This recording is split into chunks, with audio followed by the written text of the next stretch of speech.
This is Mitali. Welcome back to evidyarthi.in। चलिए start करते हैं। इससे पहले वीडियो में हमने देखा कि किस तरीके से एक थिक लेयर एपिडर्मिस की हमारे प्लांट्स के ऊपर रहती है। ठीक है, डिपेंड करता है कहाँ का रीजन है, कहाँ पर वो प्लांट्स लोकेटेड है। लेकिन हमने बात क्या करी थी कि अगर इतना थिक लेयर्स है, सब कॉम्पैक्टली अरेंज्ड है, तो एक्सचेंज ऑफ गैसेस कैसे होगा, राइट? तो एक्सचेंज ऑफ गैसेस के लिए क्या फंडा है, एक बार यहाँ देखो। हमारे लीव्स है, लीव्स के ऊपर छोटे छोटे से बहुत सारे पोर्स होते हैं।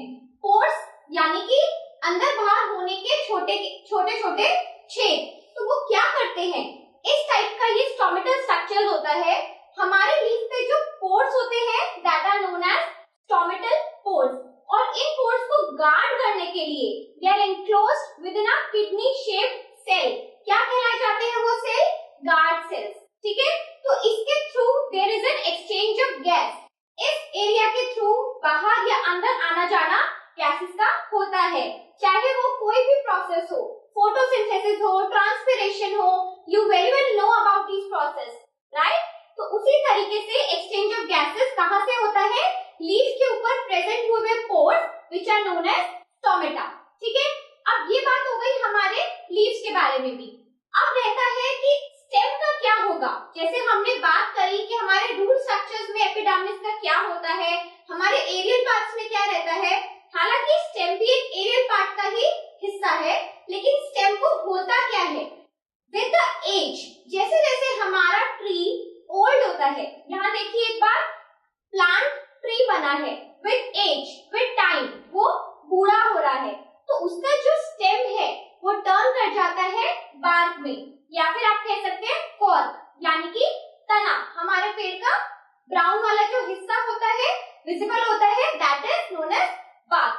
अब हुआ क्या है, यहाँ की जो एपिडर्मिस लेयर है वो टाइम के साथ साथ कुछ चेंजेस को अंडरगो करती है। ठीक है, epidermis is replaced by secondary meristem. अब क्या होता है, हमारी epidermis will change and will be replaced by secondary meristem. अब हुआ क्या इसकी वॉल्स को, यहाँ पर देखते हैं। Secondary meristem is made up of dead sales.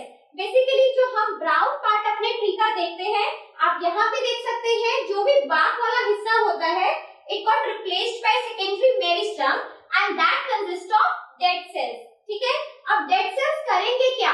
They will provide the mechanical strength और इंजरी के लॉस से प्रिवेंट करते हैं। ठीक है, उसके बाद आता है एक केमिकल सब्सटेंस इसकी वॉल्स कंटेन करती हैं।